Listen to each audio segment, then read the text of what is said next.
Hi everyone, it's Dr. Damien. In this video, we're going to discuss the term affect and its relationship with marketing strategy.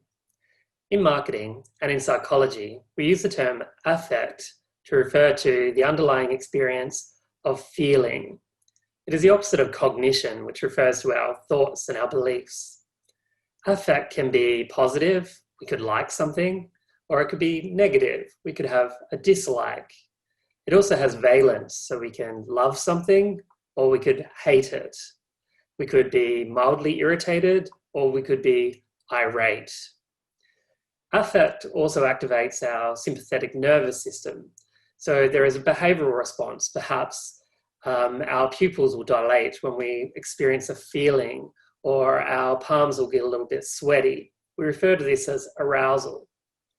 When discussing feelings, it's important to distinguish between emotions and moods.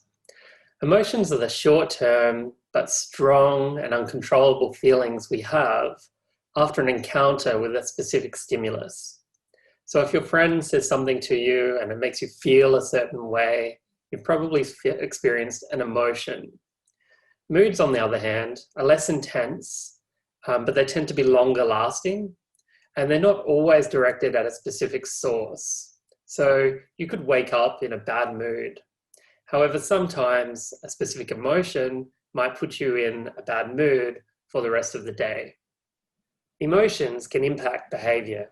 If they do this without any cognitive processing, we refer to them as lower order emotions. An example in marketing would be continually pairing your brand with a humorous advertisement that elicits liking. Over time, that same feeling of liking should be generated by your brand through the continued repetition, and eventually the target audience will go on to purchase your product.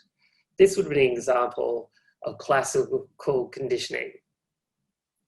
If the emotion impacts your behavior, but through cognitive processes, we would refer to that as a higher order emotion. In marketing, an example of higher order emotions in play would be the use of a guilt appeal or a fear appeal. So if you're confronted with a fearful advertisement, it's likely to generate an intense feeling and emotion within. However, that emotion is then going to go to the brain for processing. You're going to then evaluate the threat. How severe is the threat? And what is the probability of it occurring to you? You'll also appraise the recommended coping response. Can you perform it? And are you going to do it? So your behavior would be influenced by the emotion, but through these cognitive processes. When discussing emotions, psychologists often talk about primary and secondary emotions. Primary or discrete emotions are usually those that we can actually distinguish on people's faces. So you can see the expression of joy or fear or sadness inside someone's facial expression. Plutchik, an American psychologist, actually went a bit further, and he decided or found that there were 8 primary emotions: anger, disgust, fear, sadness, joy.